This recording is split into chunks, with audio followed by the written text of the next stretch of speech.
everybody? It's RJ. Wait for some of y'all to come on in here. Super excited today. I get to do something that a lot of people don't get to do. I'm always doing something I don't get to do. Anyway, this ain't a Sunday morning power hour, this is RJ. Listen, this is Old St. Paul AME Church down here in downtown Tampa, Florida. It's on the corner of Marion and Harrison Street. This is the old church that is now 150 years old as a congregation, and I just happen to be the pastor. One of the older church members was Rowena Brady, along with a couple of the other trustees and stuff. Got St. Paul started on the historical map and the historical designation. You ever read her book? No sir, never heard that she had a book. Oh. See those cornerstones there? That's the original one. That's when everybody had to give $1,000 for that. That's people on Washington. We had downtown.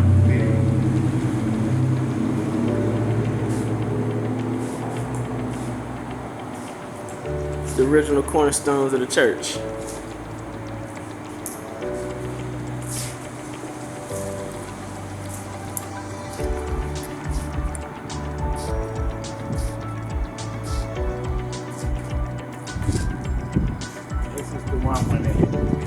You gotta cut it down again. But when they did the historical landmark piece, you see that emblem up there from the city of Tampa. There's braiding on it was there. And see, that's when it was. See that original foundation laid there.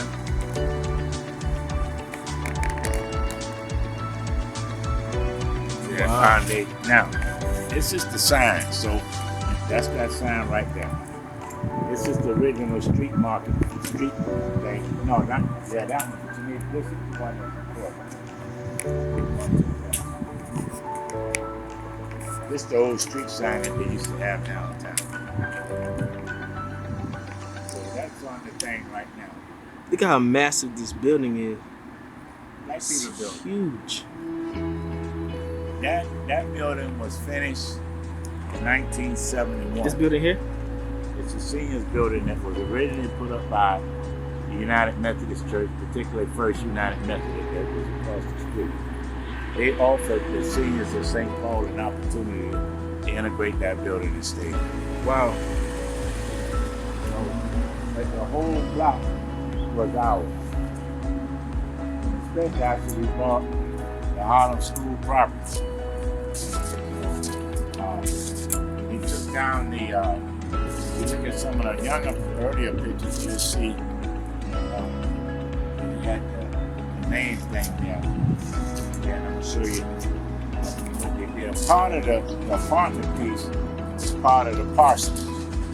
Actually, if you come out of the church, if you're upstairs and climb into the parsonage, it's like 6 or 7 bedrooms, 2 stories. You had a small narrow walkway between the old parsonage and the church.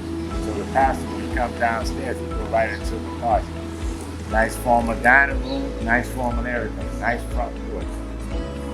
So that was later moved to be a daycare center. There's no follow through on that.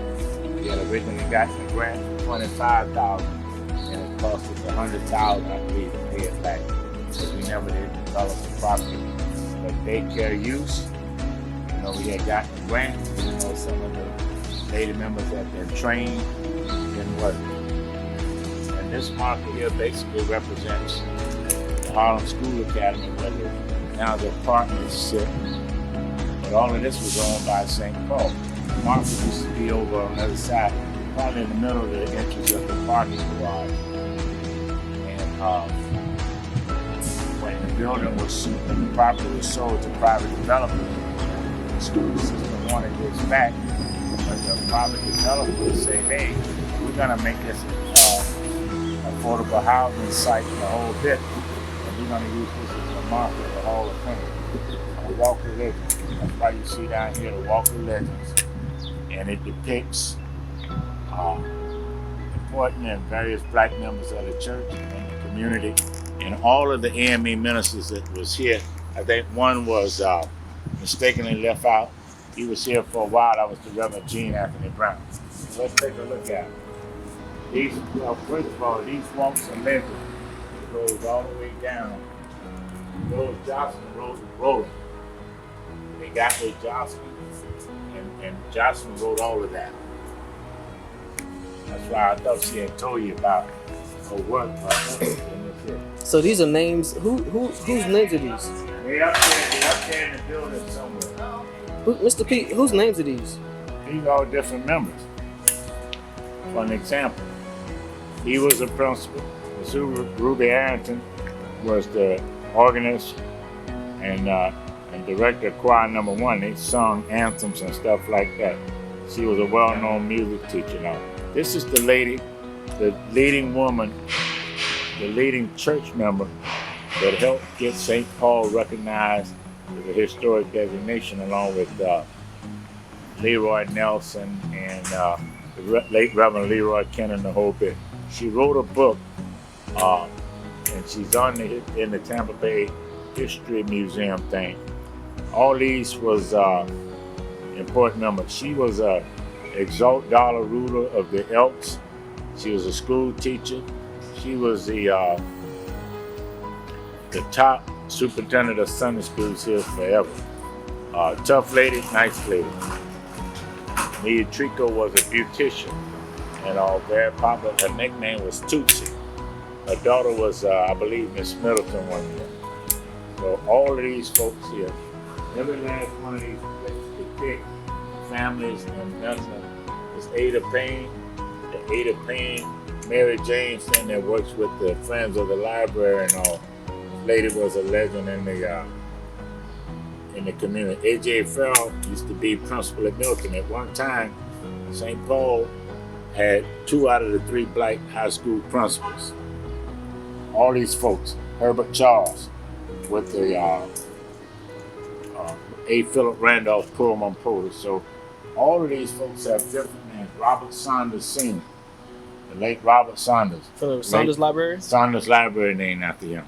Field Secretary for the NAACP here. Don C. Williams. Jack Miller. St. Paul was one of the original churches that the Longshoremen helped found the Longshoremen's Hour, where they would go around to different churches and have an afternoon service called the Longshoremen Hour. I put that. So Maggie Louise, this is Carol Williams, mother and grandmama. You should talk. She worked with foster care kids and everything. A living legend in working with children. That's Carol Williams' brother. Ruby Sanchez. Her husband was a pastor here, but we loved her. They named this the Missionary Society. Unless they change it, it still should be the Ruby Sanchez Missionary Society. Okay. Tremendous woman. Benedict Griffin. Her dad, along with Miss Hilda Turner, sued the Hillsborough County school system for equal pay for black and white teachers back in the day. Wow. He was a principal. We named the old YPD used to be the Ben Griffin YPD. It still is. Well, because of him, particularly, and Mr. Hargett Sr., they worked with young people. They believed in us. I used to be one of the male chaperones with them. She's, been married now. Dorothy Harmon, living legend. All of these folks, Maisie Evans, Eulistine Thomas, Catherine Martin, all of them. Honorable Judge Lisa Campbell. That's now I think that Mount Olive was here. Yeah, she came out of church the other day. Yeah. Lawrence Speed, Georgette Gardner, Robert Lee Davis, like me and them, put the first and only air conditioning carpet. He put the air conditioner in, the first one we had, and his wife put the carpet in. But all these, Jocelyn wrote these up, the developers, Sage Properties and all, as part of their commitment to maintaining the historic presence of St. Paul and the whole bit. Jocelyn wrote them up, and they told us that they were going to have these as tablets. People still come by today They can't believe black people built the church. The church foundation to last another 50 years.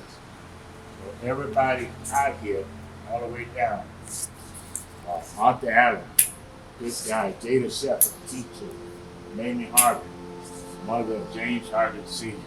There's a book by Dorothy McDaniel. Oh, this is Miss Bessie Rodriguez. Joan Dawson. All these for people not only active in St. Paul, but active in the community and some of their family members. Let me open it. So when you come in, the bricks continue. And they're trying to get Carol Williams to come down and take. She never come down to see the church. She always got something going on. But she's never taken a picture of her brick. Gotcha. Ella Williams. She learned from Miss Lucille Johnson and wound up being the superintendent of Sunday School. We'll tell her. Christine Sanders, which was Bob Sanders' mama. Leon Drew, a Kappa. You know Mr. Drew? Yes, sir. Before he went over to the First Baptist Church, College Hill, he was here, trustee, you know. Talk to him and talk about the history of St. Paul when he was here. Okay. Kappas were big here because Chappell Williams, Don C. Williams was a pole mark, and somebody else at least twice. Reverend Jean Davis. Mm-hmm. Here's the lady. She was probably about 6 feet, 6'1". Yeah, the tenor. That sued the school system with Ben Griffin. Wow. Okay. Luella Carco, her son, she was on the Usher Board Missionary Society. She lived across the street. She was one of the first black people from St. Paul that said, hey, y'all can come over there and stay. Roy David, Arthur Roberts. Roy took the lead in trying to get this as a, get us to have that daycare center. Arthur Roberts, he was head trustee, head custodian, and known in the community as a leading school bus driver. Didn't take no stuff. There's Donetta Walker. Kids. The Hicks family, brothers and all of them. Jonathan Nelson. John Henry Evans. And Jeff. Now over here, again, all the preachers that came here. So all the preachers on this side. They're starting from way back there. They put all the bricks on this side. Only one, I think, in the left fault was the Reverend Gene Brown. These are all the preachers of St. Paul AME Church. Bishop Cousins' dad. He was a bishop. Bishop Cousins' dad. Reverend Peck, Dorothy Peck, late husband. Walter Samuel White. All these other pastors, Ben McKinney. Reverend Leroy Kendall. T.L. Champion used to be Christian Ed director for the AME Church. Reverend Richard Butler stayed here less than 2 months. Didn't want to come here, left the AME Church at the same time. His son, Bobby Butler, played at FSU and was the NFL player. We have a lot of Granville Reed. Ron Mason was the last one. Then we go all the way down. Like C.D. Green was the first black attorney, I believe. James Harvey Sr. There's Mary Jones. Ben Griffin. Dorothy Peck was popular as a first lady here. We didn't have too many of them. She was popular. Laura Thomas.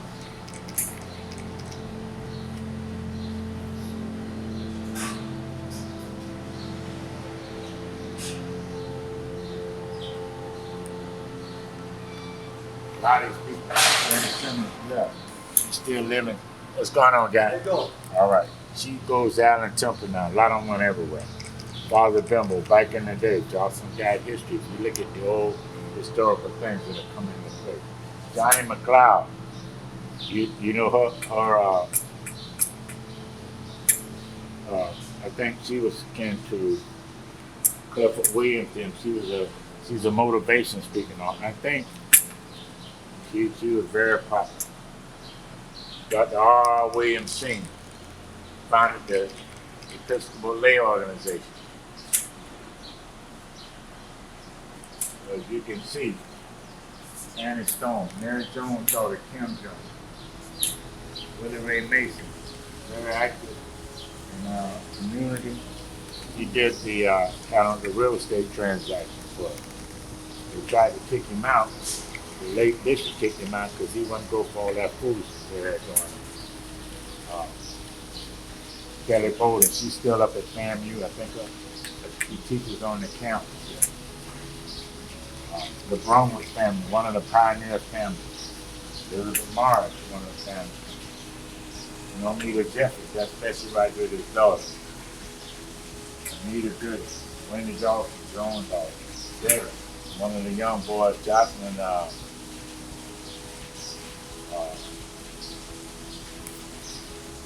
son, they were participating. So the church itself, because they did some additions to the outside. As you can see,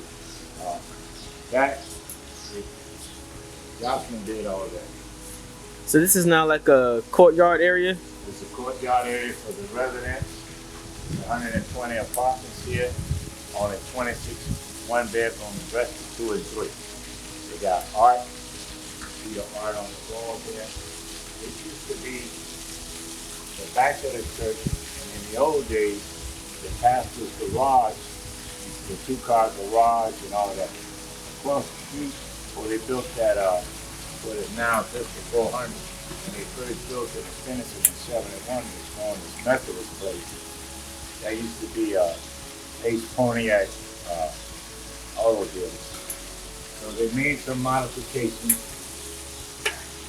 and this is a safe that we got out of the old office, St. Paul, and then we made it into a time capsule. So when they came in and did the building and restored it and all like that, they upgraded it. The lady from Miss Proctor from out of Bethel, Lakeland, over in Lakeland, did that as part of the opening ceremony and stuff. This time capsule, when St. Paul opened it, there wasn't no money. It was just old dues books and stuff. But she dedicated that to the memory of St. Paul, and they put it up there as a permanent display. Then that bench there, a lot of the benches upstairs were, they weren't cushion benches. We had the cushions on them in town and cleaned off. That was restored to be here. They wanted, people come from all over the world, and they wanted to remind people how valuable, because this was the place for civil rights as far as churches go. Even Reverend Lara from Beulah, I don't know whether he was smart enough or he didn't really want people didn't want to really be involved. But pretty much every major civil rights meeting, decision, or whatever that involved the clergy and all was handled right here. And then the developers put that in. And of course, people, when they see the old pictures of St. Paul, this was the downstairs sanctuary. The pastor's office was in the back. They had like a little chapel down here. We had Sunday school. And then they came and remodeled everything to bring it up to code. And cameras, stuff like that. Changed out the bathroom. So they redid it downstairs. But the original flooring, if you get pictures of that, that's the same flooring for the 50s and stuff. Wow. So whatever they use. And then they carved out, you can actually see one of these doors here. It's right here. You could go in the assistant office. You could actually go. When you get out of the church hall, you come downstairs and passing hall. You go right through here to the door to the parking. They sealed it off and everything, but when they redesigned it, and then they made this a life center for the residents. Of course, they had to put in all the fire codes, the computer room, the weight room, exercise room. center for the residents. So this was pretty much a chapel for the church. Huh? This was a chapel Well, area. they used to have all teas and everything down here because remember, well, you don't know, but on that side, the pastor could come right from the parsonage here. They lived right next door. We used to climb out the windows up on the second floor. You'll see in a minute, because until they got the air conditioning, the stained glass windows would swing open. And so as kids, we used to just climb through and go through on the other side. Just messing around, BSing around and stuff. As of today, St. Paul AME Church received the largest black historical grant money of any black organization in the state of Florida. As of today, $500,000 total. Go figure. So we put the elevator in because we were tired of taking the caskets down one step or the other and then pinching the young ones against the brick. They put that bathroom in there, they let that stay. And as you can see, back in this thing here, this was the back of the church. So when you see the film clip, you don't know what I'm talking about. So when they came and did So the church was always exposed brick like this? well, they had to fix it up. Well, yeah, but I mean, this is the original brick. This used to be the back of the church downstairs, the ushers' headquarters. You come in that door there, and before they put the elevator in there, it used to be steps where you go down on that door. And then when they remodeled, when the developers came in, then they closed off the other step. So that when you look at the original pictures of St. Paul, remember, all this is built by black people. Now the kids come up and play, and they're supposed to straighten it up afterwards. So this is the original sanctuary? Yeah, that's the original section. So when you see that CD, they put that in. Now, here's the thing.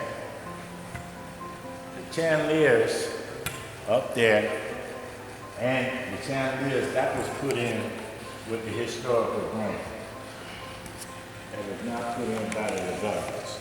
When they came in, obviously they upgraded the air conditioning system, and then the fire code stuff, and then they seal off the bricks, restore them, because we're gonna go down the back way. And they took little ideas for like the children. They took those chairs right there was taken from upstairs and restored. That was in the balcony. So they found something that went terminated out. That curtain there represents like a little stage idea that they got from the children's book. From the children's museum. The balcony is all finished, but I would say if this was the church now, probably square footage, it would be the largest black church in the Tampa area at the moment.